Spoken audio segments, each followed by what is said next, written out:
on the line with us, Lamar Waldren, political commentator, historian, author of Watergate, The Hidden History of Nixon. Actually, Watergate, The Hidden History, Nixon, the Mafia, and the CIA. And he's the co-author with me on two books, Ultimate Sacrifice and Legacy of Secrecy, about the Kennedy assassination. Lamar, great to see you again. Great to be with you again, Tom. So you made a really provocative comment last night on my TV show, and I wanted to reprise that here on radio for people who didn't see it. You're arguably one of the nation's, in my opinion anyway, one of the nation's best experts on Richard Nixon, and not just the Watergate part of his career, although you wrote that book, but his entire career, really. And you suggested that Donald Trump is simply following the Nixon playbook. He's just doing it in the 2016 version that, people in 1948 would not have recognized, but the underlying structure is identical. Okay. Am I saying that correctly? Pretty much. I mean, I actually think if you went back in a time machine to 1946, 1948, even 1968, I think some of those people, if they could see Donald Trump in the future, of course, from then, I think they would say, yeah, that guy's a lot like Richard Nixon when it comes to the to his political attacks and his political approach. So what are the parallels between Trump and Nixon? How can, Nixon was a professional politician. I mean, he was in the Army, and then he answered a help wanted ad, didn't he, for his first job in Congress? Well, a little more complicated than that. But basically, while they did come from very different backgrounds, and there are some surface similarities, it goes much, much deeper than that. The surface similarities, of course, are things like you hear people talk about Reagan Democrats. Well, those Reagan Democrats were really Nixon Democrats. That's how he won 2 of his 6 elections. Yeah, it was a Southern strategy. Right. And so those Nixon Democrats voted for him in 68 and 72 to get him into the presidency and reelect him. Other surface similarities, things like Roger Stone, one of the early supporters of Donald Trump and one of his advisors, got his start with Richard Nixon, loved Nixon so much during the Watergate era, he eventually had Nixon's face tattooed on his back. And then another interesting similarity is that, Trump really doesn't have much love for the Republican establishment, or seemingly the Republican Party in many ways. And Nixon was the same way. Back in 72, when he won his overwhelming re-election, even though the Watergate crime had been widely reported, and it clearly went to the White House, Nixon really didn't go out and campaign for most other Senate or House Republicans. He had disdain for the Republican establishment as well. Well, and in fact, earlier he had said you won't have Dick Nixon to kick around anymore. He wasn't just speaking to the press, was he? Right. So those are the surface similarities, but where they're really the most similar is the basic technique that Nixon used to win 6 elections is what Donald Trump is using to the max. He's taken what Nixon did and he's dialed it up to 11. And that technique can be summarized in 4 words and actually one acronym: fear, ignorance, bigotry, and smear, which abbreviate to FIBS, which of course also applies to both Nixon and Trump. That term was coined in 1950 by the female Republican senator from Maine, a moderate Republican by the name of Margaret Chase Smith, who later would be the first woman to run for a major party nomination in 1964.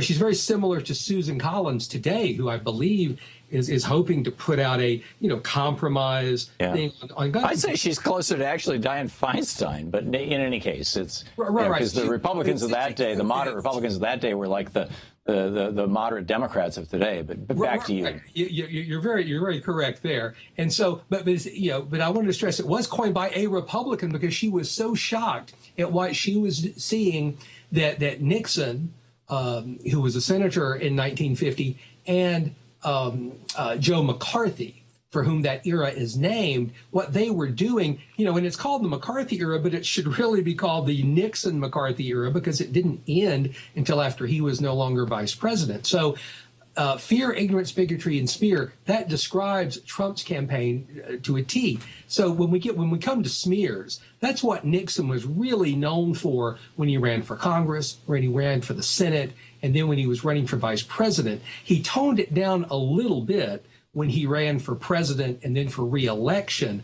But I mean, with him, he was smearing his opponents who wanted school integration in terms of busing in the late 60s, early 70s, in terms of the horrible war on drugs that one of his own closest advisors, John Ehrlichman, later admitted was simply a political ploy to get elected. And he would smear the peace groups who were against him for continuing the Vietnam War that he had promised he had a secret plan to end when he got elected in 1968. You know, where have we heard about those secret plans? That's Trump. You know, I'm going to build that wall.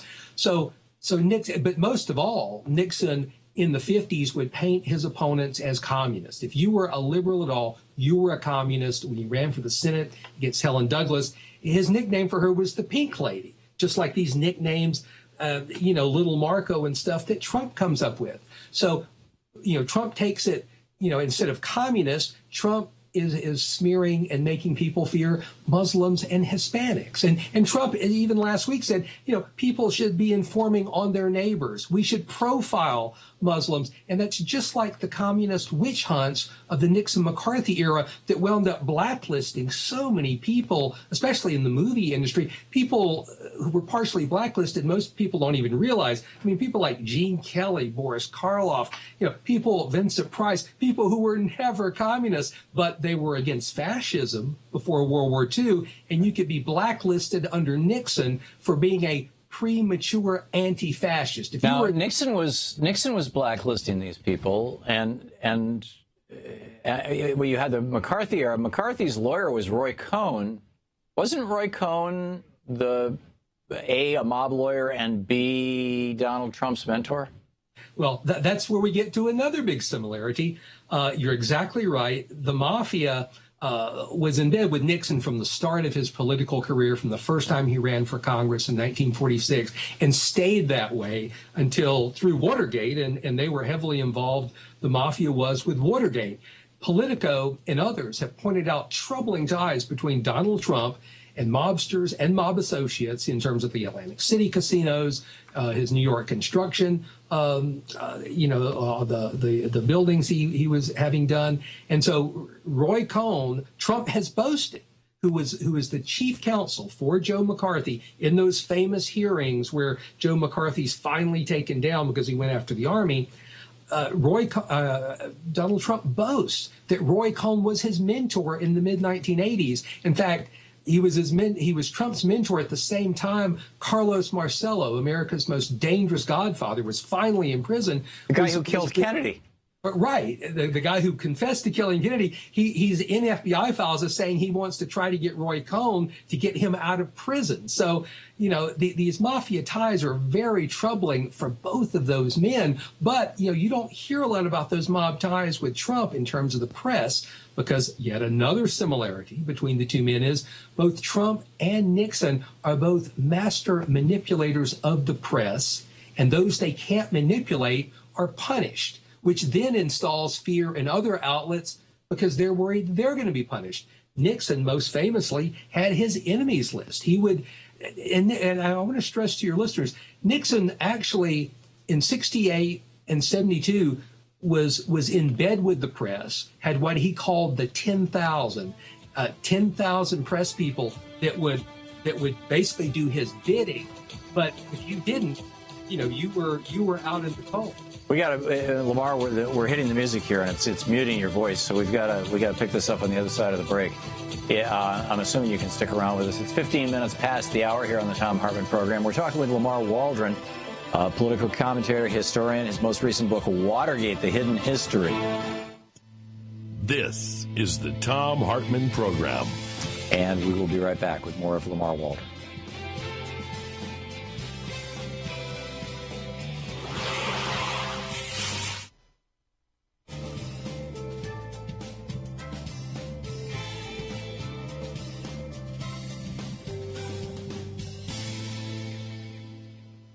And welcome back. So, Lamar, you were saying not only did Nixon have his enemies list of the press that he pushed out, and I was just this morning reading a list of the, I think it's like up to 8 or 9 now press companies, organizations that Donald Trump will not allow into his events.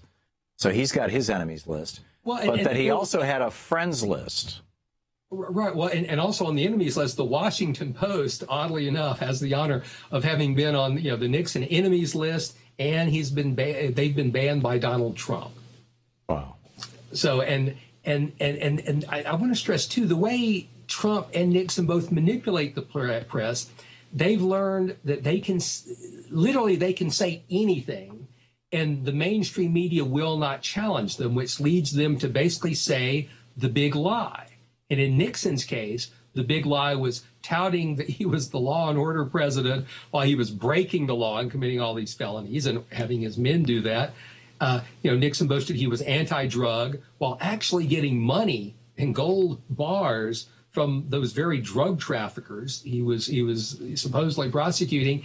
And then Nixon boasted about his secret plan to end the war, and that's what helped to get him elected in '68, while he actually was committing treason, dealing, subverting American foreign policy, to continue the war. So right, we have those tapes now of LBJ talking about that with Everett Dirksen. Exactly, you played those on your show, and so it's just, and again, the secret plan to end the war. Think of how many things, Trump's going to do this, do that. He won't give any details. And Nixon didn't have a secret plan except to commit treason. Elected. Do you think that Roy Cohn sat Donald Trump down and said, here's how Nixon did it, and I advised him, or maybe I just learned from him, and this is how you should do it? Or is it just a coincidence that they have these intersecting lives? Well, I think it's two things. Number one, remember, the guy who got his start with Nixon, Roger Stone, was Trump's, I believe, his earliest political advisor in many ways. Mm-hmm. And he's still a big supporter today. And then Cohn basically taught Trump how to do business in a tough way that some would say is not too dissimilar from the way some mob guys like to do business. Well, Cohn was a mob lawyer. I mean, you take names and kick ass. That's exactly what he was. And again, it's that say anything, hide whatever's bad, deny, deny, deny. And so, Richard Nixon, I am not a crook, when he totally was. Let's look at taxes. Nixon avoided taxes whenever possible. Before he got elected president, his job with the big law firm was to help the rich avoid taxes. And Nixon, learned how to do that using Swiss bank accounts. Whereas Trump, hides his taxes. We don't get to see those. What if they come out the day after the election and they're horrible? And we know that at least in one year, 1984, when Trump showed $600,000, over $600,000 in expenses, Trump claimed he made no income, zero income, according to the Daily Beast. Now, this was when Trump was starting to really build his public persona as a so-called, super rich guy. Right. And yet he declares on his taxes. But he might have been taking money as dividends or as capital gains or as interest. He is very suspicious. Yeah, to say the very least. Well, we'll pick up the conversation in just a second here. Lamar Waldren is with us. His latest book is Watergate: The Hidden History. Stick around.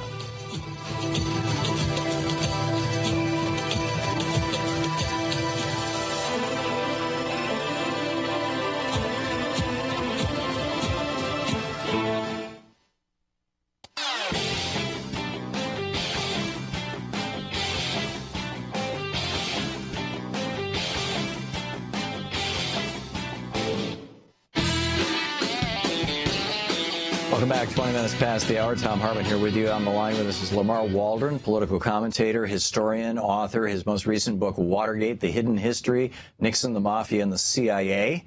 And it's an absolutely brilliant book. And so, Lamar, we were talking about the parallels between Richard Nixon and Donald Trump. Does that mean that I remember that era. I was not super politically, well, actually, I was pretty damn politically conscious during that era. I guess it was more during the 90s that I was paying more attention to making money than I was politics. But my recollection is that most of us really didn't think Nixon was going to pull this thing off, and that he Tricky Dick and all that stuff, and he had failed against Kennedy, who thought he'd beat Hubert Humphrey, et cetera. I mean, as you point out, he committed treason with the South Vietnamese. It's very interesting you mentioned money, because that's how he was able to pull it off in 68 and 72. And it's another similarity between he and Donald Trump. So both men hid their true wealth. Okay. In other words, nobody knows exactly what Donald Trump is worth. We know Trump exaggerates his wealth from filings he's made. Trump may not even be a billionaire. The one lawyer who by court order got to see his taxes basically had written that Trump was maybe worth between $250 and $500 million. And yet, outlets like CNN always called Trump a billionaire, not alleged billionaire or self-proclaimed. Nixon was the same way, only Nixon secretly made large sums of money during his presidency by taking money from big corporations to subvert American law and do price supports that would make these trade groups money. And Trump even took money from foreign dictators, like the Shah of Iran. You mean Nixon did? I'm sorry, Nixon did, right. Yeah. Trump, we know, took money from one foreign dictator, and that's one of those dictators of Saudi Arabia. I don't like to call them princes because, they're dictators. And Trump, just last week it came out that one of the Saudi dictators had to bail Trump out twice. So this secrecy around their money where Trump probably doesn't have nearly as much as he claims. And Nixon, you and I, back in the early 70s, we didn't think of Nixon as a really rich guy. That would not have helped him get those Nixon. Right, he was the whole cloth coat Republican thing. My wife doesn't have a fur coat. She has a cloth coat. Exactly. But he was, the cloth coat Republican, that comes from the 50s and the Checkers speech. That was the Checkers speech, yeah. And Nixon's biggest single political campaign, supporter from his first race in Congress, when he was a senator, when he was vice president, when he was president, was Howard Hughes, generally acknowledged as possibly America's richest man. Right, so, he was the Bill Gates of the day, only with the mob. So, Lamar, is the net here that we can look forward to a President Trump, God forbid? I mean, that we really need to take this stuff seriously? Because right now, the media is treating him like he's a circus sideshow, and they're talking about how, he doesn't have anything close to the money Hillary Clinton does. And you can understand why the media would complain about that, because they're not going to end up with the advertising dollars. Exactly. But I have to say, a very great writer by the name of Gore Vidal called us the United States of Amnesia. 1 year ago, the mainstream media was treating Trump like a joke, and he was laughable. And so, they then start taking him seriously. He does all this stuff. Now they've come back around, and now he's a joke again. But just like, he wasn't a joke, last June. He's not a joke now.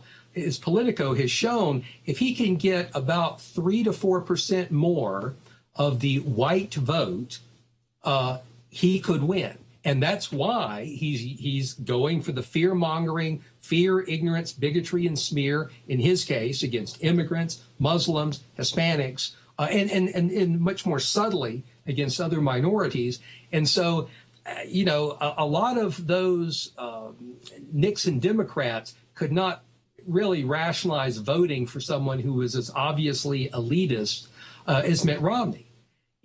But Mitt Romney wasn't, going after, the racial aspect nearly as much as Trump is. So if Trump can get these people angry, those voters who sat out that last election, if he can get them stirred up and scared, and that's why he's big on the gun control, being against gun control and things like that. If he can keep people scared, as Nixon and the Republicans have learned, fear is that big driving factor, and he could be our next president, as scary as that is to say. Like you said, we never thought Nixon would be elected, let alone after the Watergate crime came out. Yeah. That 5 months after that, he would be reelected by an overwhelming landslide. And we never thought Reagan would get elected. And it turned out both of them committed treason in order to get elected, which I wouldn't put past Trump, frankly. And again, we cannot say that Trump has committed treason. That's not one of the similarities we're saying. But boy, there's sure a lot of other similarities between these two guys. Well, if he's got a deal with a Saudi prince, And the Saudis right now are trying to hide, what appears to be their involvement in 9/11. Well, I guess I'll just leave that where that is. Well, and also remember, too, as I've read, Trump, whose company's gone bankrupt 4 times. I read recently, it was reported that no American bank will really loan Trump, the big sums that he used to get, like back in the 80s and 90s. Right. Only a foreign bank, Deutsche Bank in Germany, he has to, so the American banks, the big American... They're onto him. Yeah, they know it's a scam. Right. They know, and I believe one of the good reporters who's gotten to see the financial information, I believe he's the one that said that even to Deutsche Bank, Trump was able to claim he was worth $800 million. So again, you're never getting up to that billion. Well, I thought he's always claimed that he's got $8 billion in brand value and $2 billion in cash, and that by running for president, he's increasing his brand value. Because most of, a lot of these hotels and things, he doesn't own them. He just licenses his name to them and takes a fee every month. Right, and then he sends out that emergency email trying to raise $100,000. Yeah, I saw that this morning. So he can continue his campaign. It doesn't make sense. Yeah, it's very, very strange. Lamar, can you stick around a little bit? Sure. I wanted to talk to you about this whole gun culture thing. I know Sure. You have some thoughts too on that. Along with FIBS, Fear, Ignorance, Bigotry, and Smear. We're talking with Lamar Waldren, his most recent book, the Watergate, The Hidden History, Nixon, the Mafia, and the CIA. You're listening to the Thom Hartmann Program. To watch more clips from our programs, hit the Watch More Videos button over here. And please be sure to hit the handy-dandy subscribe button so you'll always be up to date. Tag, you're it.